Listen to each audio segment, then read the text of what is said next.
नमस्कार, आप देख रहे हैं भारत समाचार और मैं हूं आपके साथ नंदिनी यादव। वक्त हो चला है खबरों का, रुक लेते हैं खबर की ओर। और ये बड़ी खबर देखिए सामने आ रही है दिल्ली एयरपोर्ट पर, जहां पर T1 पर भारी हंगामा देखने को मिल रहा है। पायलट पर यात्री से मारपीट का आरोप लगा है। एयर इंडिया एक्सप्रेस के पायलट पर यह आरोप लगा है। परिवार और 7 साल की बच्ची सदमे में है। एयरपोर्ट की सुरक्षा जांच के दौरान हमला हुआ है। उद्यमी अंकित दीवान पर जानलेवा हमला हुआ है। आरोपी पायलट को ड्यूटी से हटाया गया। तो ये बड़ी खबर इस वक्त की देखिए दिल्ली से सामने आ रही है, जहां पर कहा जा रहा है कि पायलट और यात्री के बीच में मारपीट हो गई है। तो ये भारी हंगामा देखने को मिल रहा है। एयर इंडिया एक्सप्रेस के पायलट पर यह आरोप लगा है। परिवार और 7 साल की बच्ची सदमे में है। एयरपोर्ट की सुरक्षा जांच के दौरान ये हमला हुआ है। उद्यमी अंकित दीवान पर जानलेवा हमला हुआ है। तो आरोपी पायलट को ड्यूटी से हटा दिया गया है।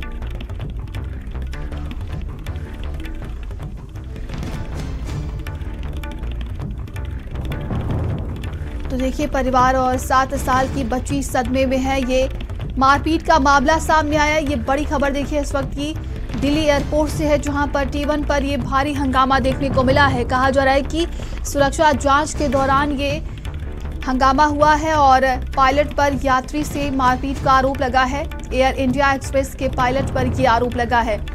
तो एयरपोर्ट की सुरक्षा जांच के दौरान हमला किया गया है। उद्यमी अंकित दीवान पर ये जानलेवा हमला हुआ है। इस पूरे मामले को लेकर कहा जा रहा है कि आरोपी पायलट को ड्यूटी से हटा दिया गया है। तो कार्रवाई देखने को मिल रही है। फिलहाल देखिए इस पूरे मामले की अगर हम बात करें तो इसको लेकर ये जोरदार हंगामा देखने को मिला है। दिल्ली एयरपोर्ट पर पायलट और यात्री के बीच में बहस हो गई, जिसके बाद से ये मारपीट में तब्दील हो गई।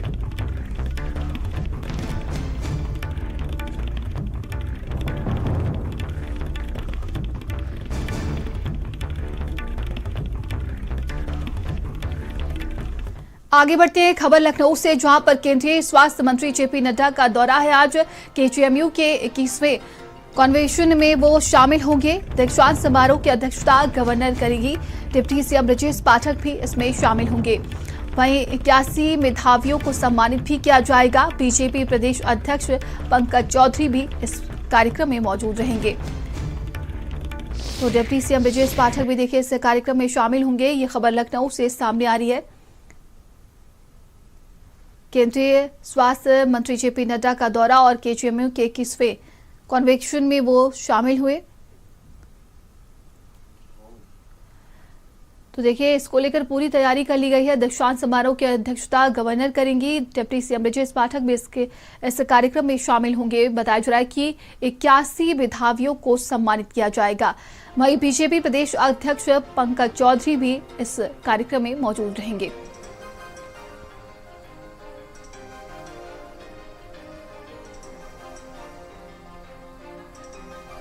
तो केंद्रीय स्वास्थ्य मंत्री जेपी नड्डा आज लखनऊ के दौरे पर रहेंगे। कहा जा रहा है कि उनके कई कार्यक्रम है जिसमें वो शिरकत करने वाले हैं।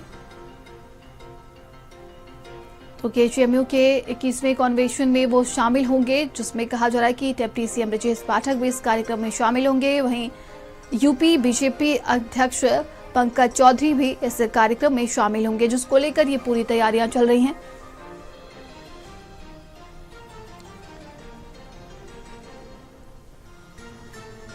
तो कई मेधावियों को इस कार्यक्रम में सम्मानित किया जाएगा और ये पूरी तैयारी हो चुकी है। ये बड़ी खबर हम आपको बता रहे हैं।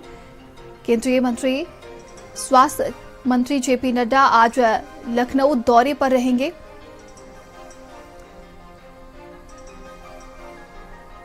तो दीक्षांत समारोह की अध्यक्षता गवर्नर करेंगे। आपको बता दें कि आज देखिए KGMU के 21वें कन्वेंशन में शामिल होंगे केंद्रीय स्वास्थ्य मंत्री जेपी नड्डा और उनके कार्यक्रम को लेकर तमाम तैयारियां हो चुकी हैं। आपको बता दें इस कार्यक्रम में उत्तर प्रदेश के उप मुख्यमंत्री डिप्टी CM ब्रजेश पाठक भी इसमें शामिल होंगे और इसके बाद कहा जा रहा है कि यूपी बीजेपी अध्यक्ष पंकज चौधरी भी इस कार्यक्रम में शामिल होंगे।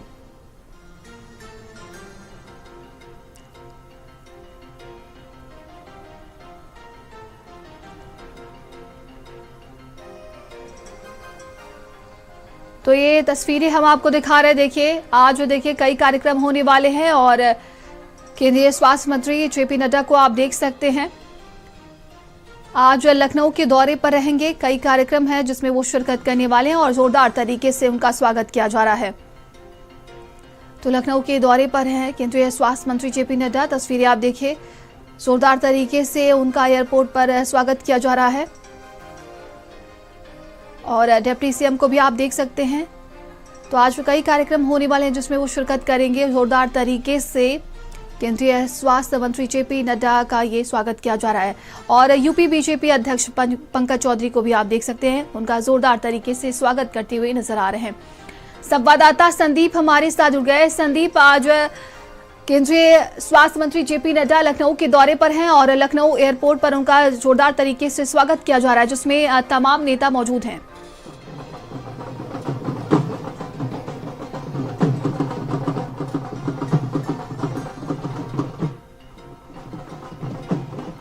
जी संदीप, मेरी आवाज आप तक पहुंच रही है क्या?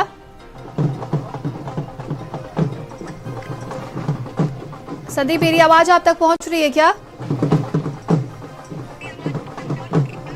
देखिए बिल्कुल नंदिनी, आज भारतीय जनता पार्टी के देखिए निवर्तमान राष्ट्रीय अध्यक्ष की बात करी जाए, केंद्रीय स्वास्थ्य मंत्री की बात करी जाए, जेपी नड्डा आज लखनऊ दौरे पर हैं। लखनऊ में आज उनका भव्य जो है वो स्वागत किया जा रहा है। एयरपोर्ट पर तमाम भारतीय जनता पार्टी के कार्यकर्ता मौजूद हैं। मेरे पीछे की तस्वीरों में आप देख के अंदाजा लगा सकती हैं, क्योंकि जेपी नड्डा आज केजीएमयू में एक बड़े कार्यक्रम में शामिल होने जा रहे हैं। आज केजीएमयू का 21वां कॉन्वोकेशन है जिसमें केंद्रीय वित्त राज्य मंत्री और भारतीय जनता पार्टी के प्रदेश अध्यक्ष भूपेंद्र चौधरी भी मौजूद रहेंगे और ये दीक्षांत समारोह की जो अध्यक्षता है वो राज्यपाल आनंदीबेन पटेल द्वारा की जाएगी। विशिष्ट अतिथि के तौर पर डिप्टी सीएम ब्रिजेश पाठक की बात करें, राज्य मंत्री महेकेश्वर शरण सिंह की बात करें, सब यहाँ पर मौजूद रहेंगे। आप देख सकते हैं ये सभी लोग जो है वो उत्साहित हैं। क्या कहना चाहेंगे आज जेपी नड्डा? बाराबंकी जेपी नड्डा पहुंच रहे हैं, कितना उत्साहित हैं आप? अरे कार्यकर्ता बहुत ज्यादा, देखिए बाराबंकी का यहाँ जो है हजारों कार्यकर्ता सब टूटा पड़ा है। बाराबंकी का जेपी नड्डा जी हमारे नेता रहे, अति उत्साह है, बहुत उत्साह है। यहाँ पर आप देख सकती हैं कि जो तमाम कार्यकर्ता हैं वो हाथों में फूलमाला लेके, हाथों में तख्ती लेकर, क्योंकि प्रदेश अध्यक्ष पंकज चौधरी भी यहाँ पर पहुंचे हैं। क्या कहना चाहेंगे अजय जी आज के दिन के? भारतीय जनता पार्टी के पूर्व राष्ट्रीय अध्यक्ष, वर्तमान के स्वास्थ्य मंत्री माननीय जेपी नड्डा जी का लखनऊ आगमन है। भारतीय जनता पार्टी के नेता आदरणीय नीरज सिंह जी के नेतृत्व में हजारों की संख्या में कार्यकर्ता आज एयरपोर्ट पर इकट्ठा होकर के जेपी नड्डा जी का यहाँ पर स्वागत करेंगे, उनका अभिनंदन करेंगे। बड़ी संख्या में नंदिनी यहाँ पर कार्यकर्ता मौजूद हैं। जेपी नड्डा आज यहाँ पर, महिलाएं भी बड़ी संख्या में पहुंची हैं। आज पूर्व राष्ट्रीय अध्यक्ष पहुंच रहे हैं लखनऊ। आप लोग कितना उत्साहित? बहुत उत्साहित हैं। आप यहाँ की भीड़ देख के, इतने ठंडे में, इतने कोहरे में भी सब लोग यहाँ पे उनके स्वागत के लिए उपस्थित हैं। बहुत उत्साह है हम लोग। आपके नए प्रदेश अध्यक्ष भी पहुंचे हैं पंकज चौधरी, क्या कहना चाहेंगे? बहुत, हम लोग सब लोग बहुत खुश हैं हम अपने नए प्रदेश अध्यक्ष को पाके, और आज हमारे पूर्व राष्ट्रीय अध्यक्ष भी आ रहे हैं, तो उनके स्वागत के लिए हम सभी भारतीय जनता पार्टी के कार्यकर्ता पूरे जोश और खरोश के साथ यहाँ उनके स्वागत के लिए खड़े हैं। जय श्री राम। तमाम कार्यकर्ता यहाँ पर पहुंचे। मैम, आप बहुत फूल वूल लेकर पहुंची हैं, क्या बात है? बीजेपी का कार्यकर्ता और बीजेपी की पार्टी के लोग बहुत खुश हैं। हमारे चौधरी जी बने हैं प्रदेश अध्यक्ष, जो पुराने प्रदेश अध्यक्ष थी वो भी बहुत बड़ा। हमारा संगठन बहुत मजबूत है। महिलाएं भी बिल्कुल जोश में रहती हैं। जब जैसे ही आ जाता है कि हमें आना है, हम तुरंत तैयार होकर आ जाते हैं। और ये देख रहे हैं आप, इतनी सुबह, इतनी ठंड, इतनी भीड़, घर की जिम्मेदारी, फिर भी ये देखिए, मैं आपको दिखाना चाहूंगा क्योंकि बस अब मुझे लगता है कि कुछ ही चंद समय में जेपी नड्डा जो हैं वो एयरपोर्ट से बाहर निकलने वाले हैं। हलचल तेज हो रही और कार्यकर्ताओं का जो जोश जुनून है वो यहाँ पर देखा जा सकता है कि तमाम जो कार्यकर्ता हैं वो यहाँ पर उत्साहित दिखाई दे रहे हैं। जिंदाबाद के नारे लगा,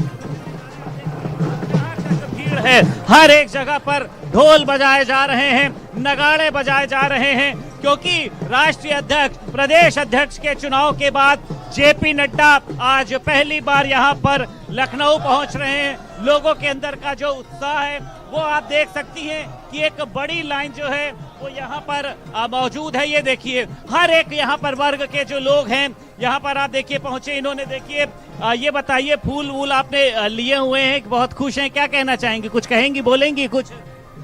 किसके लिए फूल लाई? राजेश्वर भैया संगे, राजेश्वर भैया। राजेश्वर विधायक राजेश्वर सिंह जी की तरफ से आप लोग हैं, राष्ट्रीय अध्यक्ष भी यहाँ पर आ रहे हैं। ये देखिए तो एक बड़ी संख्या में जो है वो यहाँ पर तमाम लोग यहाँ पर मौजूद हैं। सौरभ जी भी है, क्या कहेंगे सौरभ? आज भारतीय जनता पार्टी से जेपी नड्डा जी, हमारे प्रदेश अध्यक्ष जी, सभी लोग यहाँ आ रहे हैं और हम सब उनका जोरदार स्वागत करने के लिए यहाँ इकट्ठा हुए हैं। ठीक है, ये देखिए यहाँ पर जो है बुके उके लेकर पहुँचे हैं, कितना उत्साहित हैं। आज तो जेपी नड्डा जी पहुँच रहे हैं, हम लोग उनका स्वागत करने के लिए यहाँ पे आए हुए हैं, स्वागत कर रहे हैं। आप क्या कहेंगे बताइए?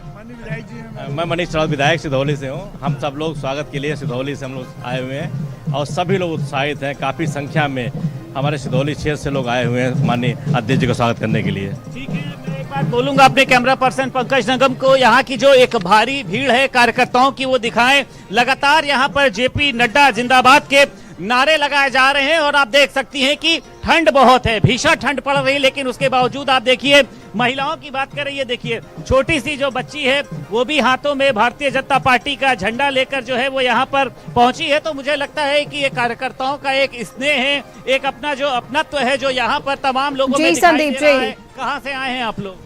जी बिल्कुल, नगर निगम से उप नेता सदन है लखनऊ निगम में सुशील तिवारी पम्मी, नीरज भैया के आह्वान पर हम लोग जेपी नड्डा जी का स्वागत करने के लिए बेताब हैं। जी बिल्कुल संदीप, आप नजर बनाए रखिएगा। चलिए आगे बढ़ते हैं खबर दिल्ली से, जहां पर एनसीआर में वायु प्रदूषण के हालात लगातार गंभीर बने हुए हैं। घने कोहरे और स्मॉग की वजह से राजधानी के कई इलाकों में विजिबिलिटी 50 मीटर से भी कम दर्ज की गई है, जबकि AQI कई स्थानों पर 400 के पार पहुंच गया है। प्रदूषण नियंत्रण के लिए ग्रैप 4 उपायों के लागू होने के बाद भी राजधानी और एनसीआर में कई स्थानों पर गैस चैम्बर जैसी स्थिति रही है।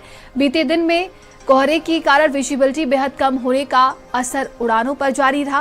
प्रतिदिन करीब 1400 उड़ानें संचालित करने वाले IGI एयरपोर्ट पर 230 उड़ानों में देरी हुई, जबकि 152 उड़ानें कैंसिल करनी पड़ी।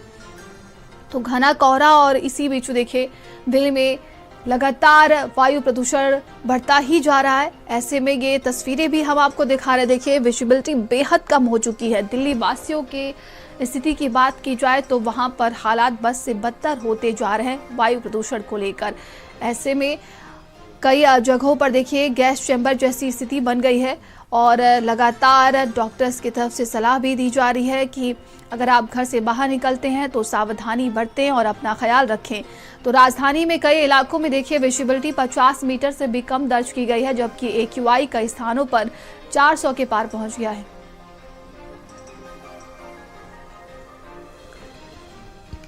और सहयोगी हमारे साथ अलग अलग स्थानों से जुड़ गए हैं। दिल्ली ब्यूरो चीफ स्वाति पाठक हमारे साथ जुड़ गई हैं, नरेंद्र हमारे साथ जुड़ गए हैं, लोकेश हमारे साथ जुड़ गए हैं। स्वाति, आपका रुख करेंगे। लगातार वायु प्रदूषण देखिए दिल्ली में बढ़ता ही जा रहा है और इसी बीच ठंड का भी कहर जारी है।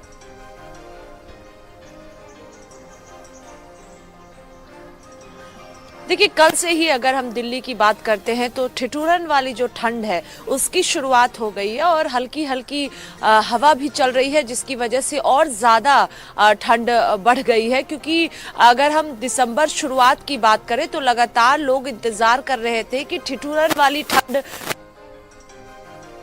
बहुत होती है, लेकिन दिल्ली में इस बार अगर हम बात करें तो जिस तरह से देरी से ये ठंड पहुंची है, क्योंकि शुरू में जिस तरह से दोपहर के वक्त गर्मी लग रही थी, लोग जब बाहर निकल रहे थे, लेकिन आज जो है सुबह से ही हल्की हल्की हवा भी चल रही है, इसके साथ ही ठंड भी है, कोहरा भी है और पॉल्यूशन भी है। यानी ट्रिपल मार जो है वो दिल्ली एनसीआर वालों को महसूस हो रही है।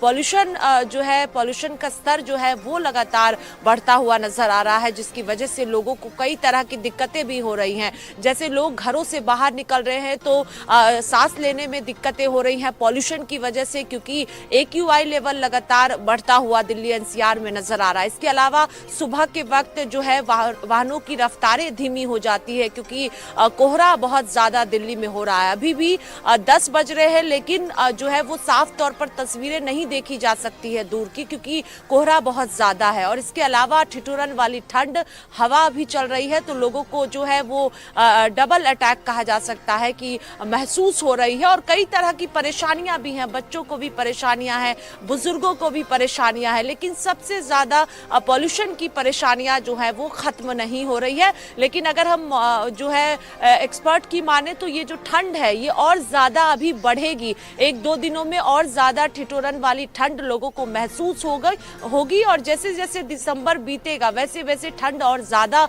महसूस दिल्ली वालों को होगी। बिल्कुल। और मेरठ से सहयोगी नरेंद्र हमारे साथ जुड़े हुए हैं। नरेंद्र, वहां की बात की जाए, मेरठ में क्या स्थिति बनी हुई है, AQI कहां तक पहुंच गया है? देखिए, मेरठ में आज तीसरा दिन है जब जो ठंड है उसका प्रकोप जबरदस्त देखा जा रहा है। बादल जो हैं वो छाए हुए हैं और कोहरा भी बहुत ज्यादा है, हवा भी थोड़ी सी चल रही है। और जहां तक बात करें प्रदूषण की तो AQI लेवल जो है वो 300 से ऊपर है कई इलाकों में। और इसकी वजह यह है कि शहर के कई ऐसे इलाके हैं जहां पर लगातार जो निर्माण के कार्य हैं वो लगातार चल रहे हैं। शहर के बीच में जो CM ग्रिड योजना का काम है वो भी लगातार चल रहा है और वहां पर जो प्रिकॉशन रखे जाने चाहिए, धूल ना उड़ने पाए और वहां पर प्रदूषण जो है वो कंट्रोल रहे, उसका शायद ध्यान नहीं रखा जा रहा है। इसी की वजह से ये सब हो रहा है। इसके अलावा शहर के बहुत अलग अलग इलाके हैं जहाँ पर गंदगी बहुत ज्यादा है और वहां पर धूल भी है। वो धूल वाहनों के साथ उड़ती है तो जो प्रदूषण का लेवल है वो और ज्यादा बढ़ जाता है। तो ऐसी स्थितियां यहाँ पर बनी हुई हैं। इसके अलावा जो इलीगल वाहन हैं जिनमें जुगाड़ वाहन बड़ी तादाद में शहर के अंदर दौड़ रहे हैं, वो सब वाहन डीजल के होते हैं और उनसे भी प्रदूषण का जो स्तर है वो लगातार इंक्रीज हो रहा है। आपको बताएं कि जहां तक ठंड की बात है कि 3 दिन अभी तक हो चुके हैं और जो ठंड है उसका प्रकोप तेजी से शुरू हुआ है। अभी जो टेम्परेचर है वो 11 डिग्री है और रात में यही टेम्परेचर 7 से 8 डिग्री तक पहुंच जाता है। जो बच्चे हैं, स्कूल गोइंग बच्चे हैं, उनको सबसे ज्यादा दिक्कत है क्योंकि इतनी सुबह उठना बहुत ही मुश्किल होता है। तो इसको देखते हुए कल ही राज्य सरकार ने जो स्कूल का टाइम है वो 10 बजे कर दिया है। 10 बजे से लेकर शाम को 4 बजे तक ये स्कूल टाइम रहेगा और उससे कुछ हद तक एक राहत की बात कही जा सकती है। लेकिन बहुत सारी दिक्कतें खेती को लेकर हैं, किसानों को लेकर हैं। इस समय जो पाला पड़ रहा है उसकी वजह से भी खेती पर उसका असर देखा जा रहा है। जी बिल्कुल। और गाजियाबाद से सहयोगी लोकेश हमारे साथ जुड़े हुए हैं। लोकेश, गाजियाबाद की बात करें तो यहाँ पर देखिए किस तरह की स्थिति देखने को मिल रही है। AQI की अगर हम बात करें तो लगातार देखिए प्रदूषण के चलते परेशानियां तो हो रही हैं, लेकिन वहां पर क्या स्थिति बनी हुई है? और देखिए नंदिनी, न केवल दिल्ली NCR बल्कि पूरे उत्तर प्रदेश के करीब 42 जिलों में रेड अलर्ट इशू किया गया है। और रेड अलर्ट ये ठंड, कोहरे और सर्दी को देखते हुए जारी किया गया है। पूरे स्थिति की बात करें तो पंजाब से लेकर के बिहार तक ये पूरा स्थिति जो है अगले 4 से 5 दिनों तक इसी तरीके की रहेगी। और खासकर जो दिल्ली NCR है यहाँ पर आज से पछुआ हवाएं जो कि पश्चिम दिशा से आ रही हैं वो काफी तेज चल रही हैं। और इस वजह से हम अभी देख पा रहे हैं कि सुबह के तकरीबन 10:15 बजने वाले बज चुके हैं और टेम्परेचर जो है करीब 10 से 11 डिग्री सेंटीग्रेड तक रुका हुआ है, क्योंकि पहाड़ी हवाएं जो है वो प्लेन पर आ रही हैं और इसकी वजह से कोहरा बहुत। अगले 2 दिनों में ये माना जा रहा है कि कोहरा थोड़ा कम होगा, लेकिन जो टेम्परेचर है वो और ज्यादा डिप होगा। और इससे वजह से सरकार ने एडवाइजरी जारी कर दी है कि अगर बहुत ज्यादा जरूरी ना हो तो खासकर बच्चे और बुजुर्ग जो है वो घर से बाहर निकले और निकलें तो गर्म कपड़े और तमाम तैयारियां करके निकलें। लेकिन इसी के साथ साथ जो है दिल्ली NCR वाले दरअसल दूसरी मार और झेल रहे हैं, वो है प्रदूषण की। प्रदूषण को लेकर के पूरे दिल्ली में जो अर्ली मॉर्निंग स्थिति ये थी कि विजिबिलिटी 0 थी और लेकिन AQI जो है वो 400 के पार था। यही हालात NCR के भी थे। वजह यही है कि जो ठंड है उसकी वजह से और पॉल्यूशन काबू नहीं हो पा रहा है और लगातार लोग जो है इस प्रदूषण की वजह से परेशान होते नजर आ रहे हैं। और आने वाले समय में स्थिति ये है कि अगले 1 से 2 दिनों तक इसी तरीके के हालात और ज्यादा रहेंगे। और इसी वजह से डिस्ट्रिक्ट एडमिनिस्ट्रेशन से लेकर जो सरकार है उसने सभी को अलर्ट रहने को कहा गया है कि अगर किसी ठंड से मौत होती है तो उसके लिए सीधे तौर पर जिला प्रशासन जिम्मेदार होगा। और इसकी वजह से जो कंबल है, जो गर्म रजाइयां हैं या फिर कि जो अलाव की व्यवस्था है वो हर जगह कराई जा रही है, हालांकि वो अभी बेहद नाकाफी है। और ये भी जो व्यवस्थाएं ये अभी नाकाफी है दिखते हुए, लेकिन अगले 1 से 2 दिनों तक हालात और ज्यादा जो है वो डिटेरियोरेट करेंगे, चाहे वो प्रदूषण के मामले में हो चाहे वो तापमान की गिरावट के मामले में हो। इस वक्त हम कोहरे को उड़ते हुए साफ तौर पर फील हो रहा है जैसे कि हम किसी पहाड़ों में आए हुए हैं और इस तरीके के जो हालात जी। तमाम जानकारी के लिए आप तीनों का बहुत बहुत धन्यवाद।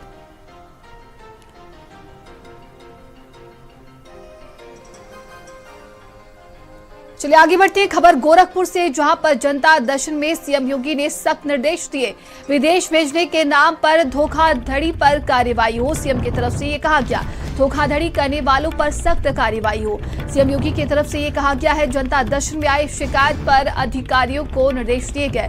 कड़ाके की ठंड में भी सीएम योगी ने जनता दर्शन कार्यक्रम लगाया और इसमें देखिए 250 लोगों की समस्या उन्होंने सुनी है। हर समस्या का प्रभावी निराकरण कराएंगे, सीएम योगी की तरफ से ये कहा गया है। तो गोरखपुर के दौरे पर मुख्यमंत्री योगी आदित्यनाथ, जहां पर उन्होंने एक बार फिर से जनता दर्शन कार्यक्रम लगाया। इससे कड़ाके की ठंड में और बड़ी संख्या में लोग यहां पर पहुंचे हुए थे सीएम के पास अपनी अपनी समस्याओं को लेकर। और देखिए सीएम योगी ने ये सख्त निर्देश दिए हैं, धोखाधड़ी को लेकर विदेश भेजने के नाम पर इस पर तत्काल कार्रवाई हो। और अब खबर लखीमपुर से, जहां पर युवक की गोली मारकर हत्या का ये पूरा मामला है। पुलिस ने 2 आरोपियों को अरेस्ट किया है। मृतक के होने वाले साले ने गोली मारी थी। शादी से पहले बहन को मृतक के साथ देखा था और बहन को होटल से बाहर आते समय देखा था। दोस्त के साथ मिलकर गोली मारकर हत्या की है। सदर कोतवाली पुलिस ने आरोपी युवक को गिरफ्तार कर लिया है। तो ये बड़ी खबर देखिए लखीमपुर से सामने आ रही, जहां पर मृतक के होने वाले साले ने गोली मारी थी। खबर बदायूं से है, जहां पर सराफा दुकानदार से लूट की कोशिश की गई है। 3 हथियारबंद बदमाश दुकान में घुसे, जेवरात और नकदी थैली में भरवाई है। वहीं भागते बदमाशों को ग्रामीणों ने दबोच लिया और पुलिस ने आरोपियों को हिरासत में ले लिया है। कब्जे से 2 तमंचे और बाइक पुलिस ने बरामद की है। बता दें कि उघैती थाना क्षेत्र के खितौरा का ये पूरा मामला बताया जा रहा है।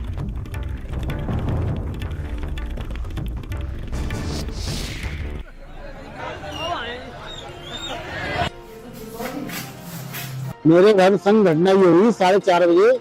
4 लोग आए, जिसमें एक बंदा बाहर था और 3 लोग तमंचा लेके सीधे मैं और मेरा बेटा शॉप पर बैठे थे। दोनों पे तमंचा टेक दिया।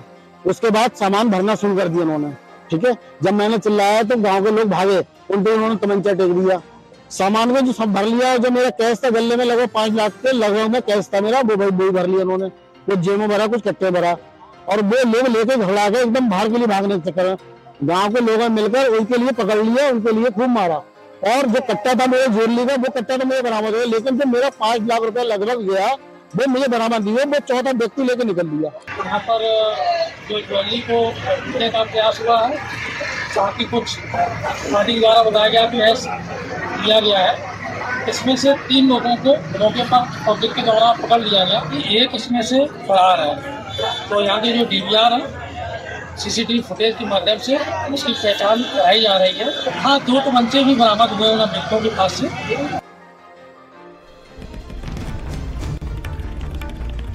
तो ये खबर बदायूं से, जहां पर सराफा की दुकान लूटने की कोशिश का ये पूरा मामला है और खितौरा गांव के लोगों ने हाईवे को जाम कर दिया है। SP देहात डॉक्टर देशवे कठरिया पहुंचे हैं। ग्रामीणों को समझाने में पुलिस की टीम जुट गई। बिलसी उगैती और इस्लाम नगर थाना पुलिस की पहुंची है।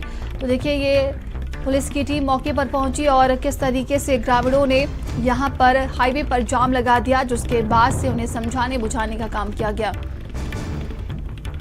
और अब खबर हापुड़ से, जहां पर बच्ची को स्कूटी सवार ने टक्कर मार दी है। टक्कर से दूर उछलकर गिरी है बच्ची। स्कूटी सवार युवक को लोगों ने पीटा है। नगर कोतवाली पंजाबी कॉलोनी का ये पूरा मामला है। तो स्कूटी सवार युवक ने देखिए बच्ची को टक्कर मार दी है। ये खबर हापुड़ से सामने आ रही है। संवाददाता राहुल हमारे साथ जुड़ गए। राहुल, स्कूटी सवार ने बच्ची को टक्कर मारी है, क्या अधिक जानकारी?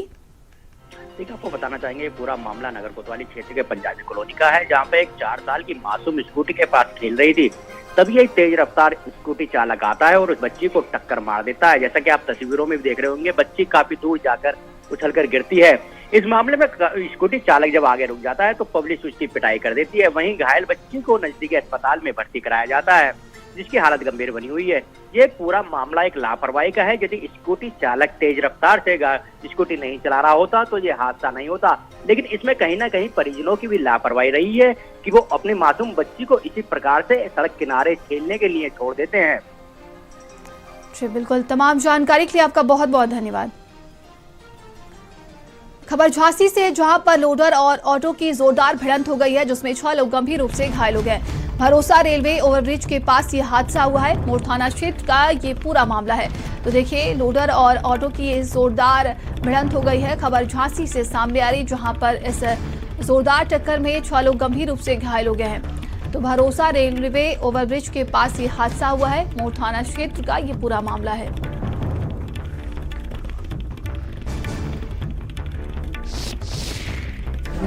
वहाँ पर ये लोडर छोटा हाथी और आपे की जट हो गई है। तो मैंने यहाँ देखा तो वहाँ से 2 से 3 लोग घायल हैं, ज्यादा उनकी हालत गंभीर थी। तो मैंने तुरंत पहले एम्बुलेंस को फोन किया, इसके बाद मैंने 112 को भी कॉल किया। तो अभी फिलहाल 112 की गाड़ी आ चुकी है हमारे बीच में, तो वो घायलों को सामुदायिक स्वास्थ्य केंद्र ले जा रही है। जी, भरोसा पुल के पास एक एक्सीडेंट हुआ। 3 व्हीलर का आमने सामने टक्कर हुई है, जिसमें करीब 6 लोग घायल हो गए हैं, जिनको 2 व्यक्तियों जो गंभीर रूप से घायल थे, जिनको CSC मोड में PRV 7399 द्वारा लाया गया। यहाँ डॉक्टरों द्वारा उपचार किया जा रहा है। चलिए आगे बढ़ते हैं। खबर कासगंज से है, जहां पर मुठभेड़ में 4 शातिर बदमाश को गिरफ्तार कर लिया गया। वही सर्विलांस SOG ने गिरफ्तार किया है। 2 तमंचा, 4000 नकदी, कार बरामद हुई है। एक बदमाश गोली लगने से घायल हो गया। बता दें कि कोतवाली पटियाली क्षेत्र में ये मुठभेड़ हुई है। तो मुठभेड़ में 4 शातिर बदमाश को गिरफ्तार किया गया है। ये खबर कासगंज से सामने आ रही है। सर्विलांस SOG की टीम ने गिरफ्तार किया है। खबरों का सिलसिला लगातार जारी है। रुकते एक छोटे से ब्रेक के लिए, बने रहिए भारत समाचार के साथ।